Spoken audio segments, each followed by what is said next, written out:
आंखों देखा कानों सुना भी झूठ हो सकता है,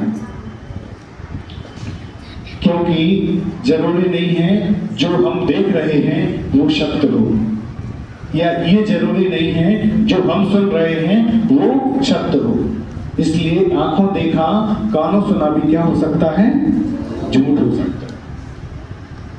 होता क्या है, सेठ और सेठानी थे, एक सेठ और सेठानी थे, दोनों बहुत सत्संगति करते थे, बहुत अच्छे से साधुओं की सेवा करते थे। उन्होंने वो संग उसमें उनके जो भी सत्संग चलता था उसमें जाते थे। तो सत्संग में गए, सत्संग में जाने पर उन्होंने नियम लिया कि हम जो भी महात्मा पुरुष होंगे, साधु संत होंगे, उनको क्या कराएंगे, बढ़िया भोजन कराएंगे। क्या कराएंगे, भोजन कराएंगे। तो उनका नियम बढ़िया व्यवस्थित चल रहा था। रोज कोई साधु आता था, बढ़िया उनका पैर धुलाते थे, उनको बढ़िया भोजन करवाते थे, सब कुछ व्यवस्थित था। अब क्या हुआ, चलता रहा, महीनों चलता रहा। एक बार ऐसा आया कि सेठ को कोई महात्मा नहीं मिले। एक दिन निकल गया, महात्मा नहीं मिले, और महात्मा नहीं मिले तो उनका नियम था कि अब सेठ को, साधुओं को, महात्माओं को भोजन कराने के बाद ही हम भोजन करेंगे। अब क्या करें, एक दिन निकल गया, नहीं मिले, दूसरा दिन भी निकल गया, कोई महात्मा नहीं मिले। अब सेठानी कहती ऐसे कब तक अपन ढूंढते रहेंगे, अब तो कोई ना कोई सॉल्यूशन ढूंढना पड़ेगा। महात्मा नहीं मिल रहा, पर ढूंढे थोड़ी रहेंगे, तो क्या किया जाए। अभी तक तो इतना अच्छा नियम चल रहा था। तो उन्होंने कहा एक काम करो, जो बाजार में घड़िया गुल्ला आते ना, जनवरी के टाइम में जो संक्रांति पर घड़िया गुल्ला की पूजा होती है, जो घड़िया गुल्ला आते हैं उसमें महात्मा बने रहते हैं, ऊंट भी बना रहता है, घोड़ा, मतलब ऐसे बने रहते हैं। तो उसमें महात्मा का घड़िया गुल्ला बना रहता है, उसको लाओ और उसकी क्या करेंगे, हम पूजन करेंगे। क्या करेंगे, पूजन करेंगे, उनको भोग लगा देंगे और हमारा काम भी हो जाएगा, और साधु को, मतलब महात्मा को भोग लगा दिया, हमारा काम हो जाएगा और हम भी भोजन कर लेंगे। तो सेठ जी कहते आइडिया तो बहुत अच्छा है यार, हाँ बहुत सही है। तो सेठ जी गए, बाजार गए और बाजार से कितने घड़िया गुल्ला लाए, तीन घड़िया गुल्ला लाए। अब लाके उन्हें एक अलमारी में, आले में रख दिए। आला समझते ना, अलमारी बिना उसकी, ठीक है, उसमें रख दिए। अब रखे, अब सेठ जी बोलते मुझे एक काम भूल गया, मैं अभी बाजार से होके आता हूँ।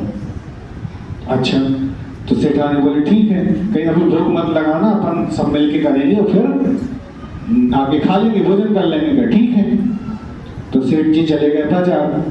अब बाजार गए, इतने में सेठानी बाहर झाड़ू लगा रही थी, तो झाड़ू लगाते लगाते उन्हें देखा कि यहाँ से तो 3 महात्मा निकल रहे हैं। उन्होंने कहा अरे वाह, जब महात्मा निकल रहे हैं, महात्मा मिल गए हैं, तो घड़िया गुल्ला को भोग क्यों लगाए, हम तो किसको लगाएंगे, महात्मा जी को भोजन कराएंगे और फिर हम भोजन कर लेंगे, हमारा नियम भी सही रहेगा। हाँ ये सही है।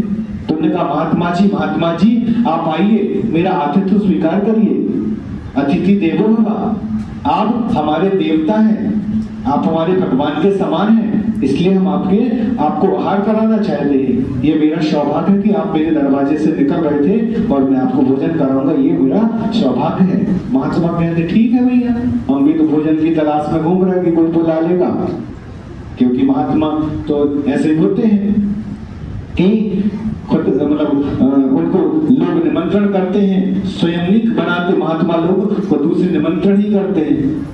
तो उन्होंने कहा आइए महात्मा जी, तो उन्होंने कहा ठीक है आते हैं। तो तीनों आए, तीनों अंदर गए, तो बैठिए महात्मन, हमारे पति देव हैं, वो थोड़ा बाजार तक गए हैं और उनके लिए क्या करना है, हम दोनों मिलके आपके क्या कराएंगे, भोजन कराएंगे, उसके बाद हम लोग भोजन करेंगे। तो महात्मा ने कहा ठीक है, बैठे जा रहा 10-15 मिनट। तो वो बैठ गए, समझ में आ रही ना कहानी।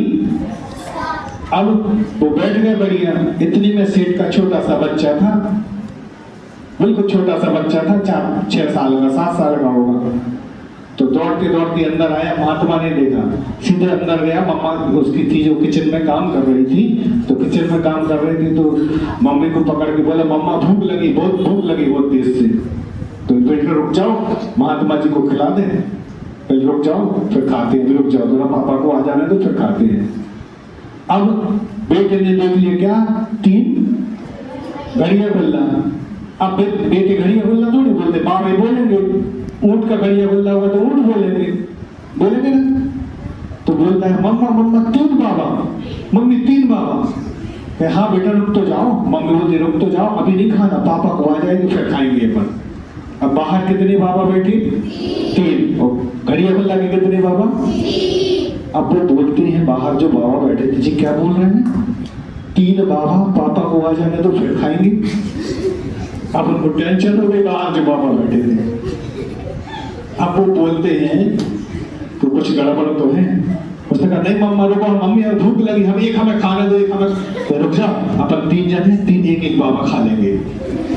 अब बाहर बैठे बाबा सिट्टी पिट्टी गोल। अब क्या करें, अब वो बोलते चलो भैया इधर से चलो, तो गड़बड़ मामला है। नहीं मम्मी अभी खाना, तो जब पापा आने तो पहले ना। अब बेटा चुप हो गया। अब वो लोग सख्त हो गए, पूरे शांत पड़ गए, तीनों बाबा। और बेटा भी बाहर आया और देखता बाहर 3 बाबा है, और फिर अंदर चला गया।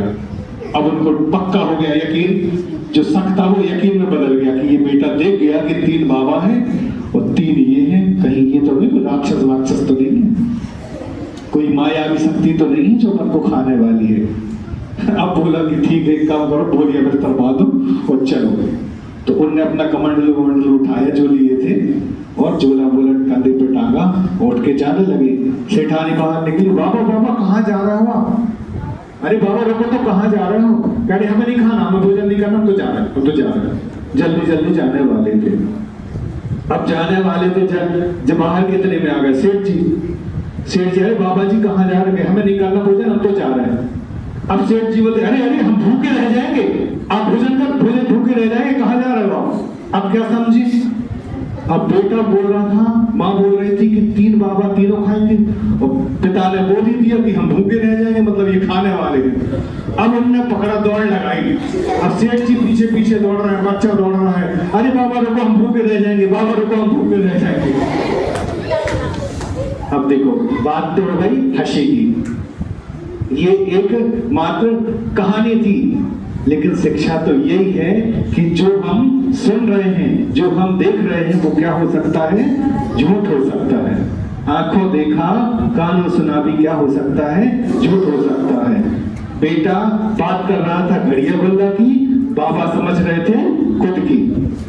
तो इसलिए हर बात को यकीन में मत समझो, यकीन मत मानो कि ये ऐसे ही है, जो ये बोल रहे हैं वो बात सत्य है, क्योंकि उसने जो सुना था, उन बाबाओं ने जो सुना था वो गलत था, और जो उनने देखा था वो क्या था, गलत था। इसलिए इस चीज का हमें ध्यान रखना है। एक और आ गई कहानी,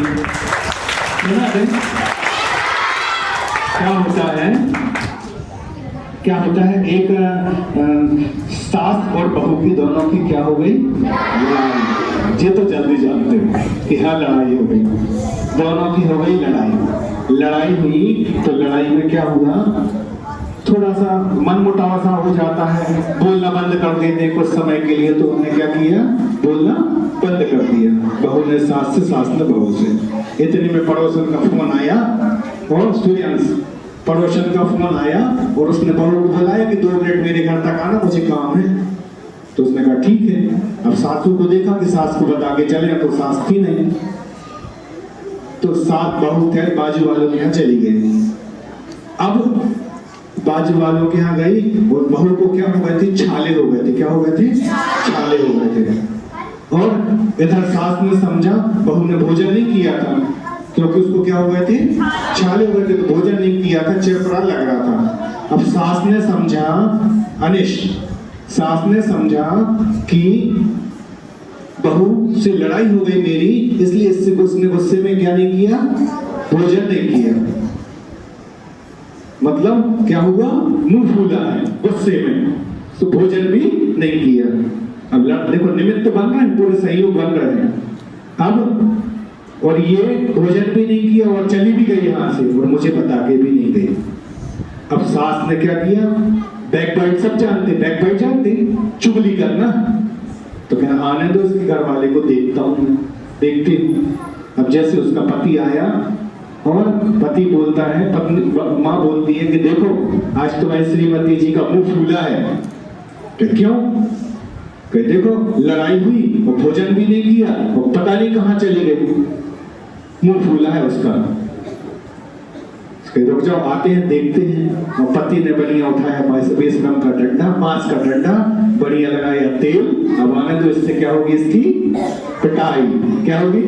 पिटाई। तो ठीक है आने दो। अब जैसे बहू आई, दरवाजा खोला, पति तैयार डंडा लेके, मुंह फूलो, मुंह फूलो। तो बहू बोलती हाँ मुंह फूलो है।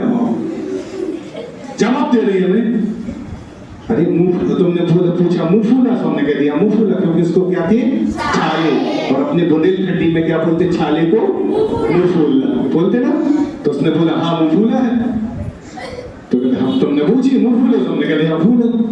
अब उसने डंडा उठा के वो मार ही रहा था, इतने में आ गए ससुर जी। ससुर जी ने पकड़ लिया डंडा कि क्या कर रहा है। अरे मम्मी से लड़ गए, हमने पूछा मुंह फूला, ससुर जी कह रहा मुंह फूला। तो जब उसने बताया, एक्सप्लेन किया कि देखो मुझे ये क्या हो गए हैं, छाले हो गए हैं, इसलिए मैंने बोला मुंह फूला। वो तो मेरी माँ है, गुस्सा होंगी, मुझे तो कोई बुराई है ही नहीं उनसे, उसने चरण छू लिए, मुझे कोई बुराई नहीं है। लेकिन बात हंसी की हो गई। और सारांश यही है कि जो हमने सुना और जो देखा वो क्या हो सकता है, झूठ हो सकता है। आंखों देखा कानों सुना क्या हो सकता है, झूठ हो सकता है। जैसे उसको छाले थे तो उसने कहा वो फूला है, क्या बोला, वो फूला है। और उसने बात सही कही, लेकिन उसने बात क्या समझी, गलत समझी। इसलिए किसी भी बात पर पूरा यकीन कर लो, पूरा विश्वास हो जाए, तब आपको क्या करना है ना, विश्वास हो जाए तब उस बात को मानना है। क्योंकि कई लोग ऐसा लगता है, जैसे मान के चलो कि किसी ने हमने कुछ आपको देख लिया, जैसे हमने देख लिया कि परी ऐसा कुछ कर रही है, उधर कर रही, कुछ भी कर रही है। अब परी की लड़ाई किससे है, वैष्णवी से। अब हमने परी को बुला के डांट दिया कि क्यों तुम ऐसा कर रहे हो। अब वैष्णव परी को क्या शक हो गया कि वैष्णवी ने जाके सर को क्या कर दी, बैक बाइट, है ना, मेरी चुगली लगा दी। अब परी क्या हो गई, वैष्णवी से और ज्यादा चिढ़ गई, जबकि ऐसा नहीं है। क्योंकि आंखों देखा कानों सुना भी क्या हो सकता है, हम तो सब देख ही लेते, नीचे से कैमरा लगा है, कौन क्या कर रहा है, कौन बैठा है, कौन उधर कर रहा है, कौन मार रहा है, कौन पीट रहा है, सब देख लेते हैं। तो जरूरी नहीं कि कोई आपकी चुगली लगा रहा हो, समझ गए, कोई आपकी चुगली लगा रहा हो ये जरूरी नहीं है। क्योंकि मेरी ही आंख है, मेरे ही कान है, और हम जब यकीन कर लेते तभी बात को बोलते हैं। ऐसे हम चुगली लगाने वालों की बात को ध्यान नहीं देते, जब हम यकीन हो जाएगा तभी ध्यान देते हैं। ठीक है, अब इस चीज को ध्यान रखा कि आंखों देखा कानों सुना भी क्या हो जाता है। इसलिए पूरे यकीन के साथ जब उस बात पर विश्वास कर लो तभी मानना। ठीक, चलो।